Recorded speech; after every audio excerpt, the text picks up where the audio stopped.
Okay, if you're running any Fortinet gear, you're going to want to listen up. We're breaking down an active security crisis that needs your attention right now, and it all kicks off with a pretty stark warning. Look, this isn't just hype. This quote cuts right to the heart of the matter. We're talking about an active threat right now with attackers exploiting a really critical flaw, a flaw that a lot of people thought they had already fixed. And here's why everyone is taking this so seriously. This vulnerability, CVE 2025-59718, has a CVSS score of 9.8 out of 10. I mean, that's not just high, it's about as critical as it gets. And yes, attackers are actively using it in the wild as we speak. Now, here's the real kicker, the core of the problem. Simply applying the initial patches isn't the complete fix. And that's dangerous because it creates this false sense of security for teams who think they're already in the clear. This is what we call a patch bypass. So what does that actually mean? Well, it means attackers have figured out a clever way to get around the first security fix, letting them hit that original vulnerability all over again, even on devices that have supposedly been updated. This slide just lays it out perfectly, right? The gap between what we expect and what's actually happening is huge. We all think, hey, I applied the patch, I'm safe. But the reality is, patch systems are still getting hit. And let me be clear, this is not a theory. We're seeing confirmed reports from the field, people just like you seeing successful attacks on devices that are already running FortiOS 7.4.9 and 7.4.10. So if you're on one of those versions, you are still at risk. So how in the world are they doing this? Let's break down the attack. The best way to think about it is like a really clever way of getting past the bouncer at an exclusive club. The technical term is a SAML authentication bypass, but let's just put that in plain English. An attacker builds a special malicious login request that basically tricks the FortiCloud single sign-on or SSO feature. The firewall sees this request, thinks it's totally legitimate, and just hands over the keys to the kingdom. Full admin access, no password needed. And once they're inside, they follow a very predictable playbook. They use that SSO exploit to get admin rights, and then almost immediately, they create their own hidden admin accounts. They often give them innocent-sounding names, like help desk, just to make sure they can always get back in. And from there, well, they own the box. They can change any rule they want. And the scale of this is just massive. When this was all uncovered, there were over 25,000 Fortinet devices around the world that had this vulnerable SSO feature enabled and exposed, making every single one of them a potential target. So all of this brings us to the most important question for you personally.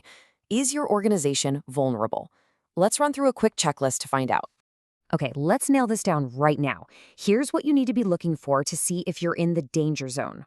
The number one risk factor here is that FortiCloud's single sign-on feature. But here's the really crucial detail, the part a lot of people miss. For many of these devices, SSO for admin login is turned on by default when you first register the device with FortiCare. So you could be exposed right out of the box and not even realize it. Okay, enough about the problem. Let's pivot to solutions. Here is your immediate, step-by-step action plan for what to do right now.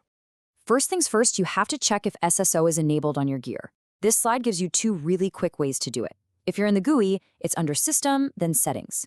If you're a command line person, that simple grep command will tell you what you need to know instantly. So here's the high-level game plan. Step 1, check for SSO.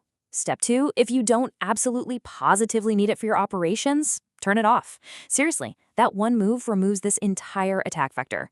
Then you're going to lock down your management access, go hunting through your logs for any signs of a breach, and get ready to deploy the final permanent patches. Let's talk about that management access.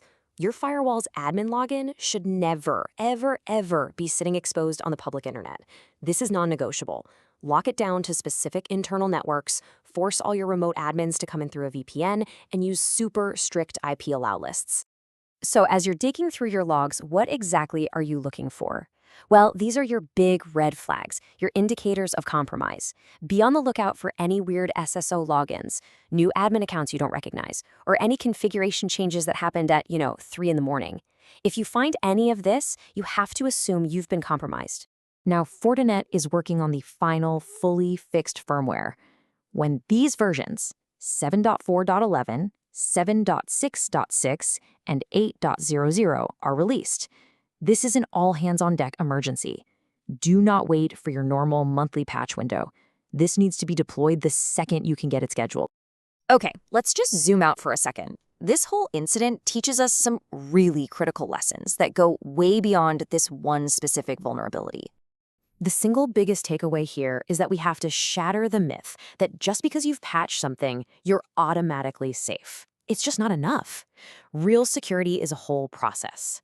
It means hardening your devices by turning off features you don't need, building defense in depth so one failure doesn't sink the whole ship, and constantly monitoring for anything that looks out of place. And that really brings us to the final strategic point. Your firewall's admin interface. It holds the keys to your entire network kingdom. You have to protect it like it's the crown jewels, because in a digital sense, it is. So I'll leave you with this question to think about.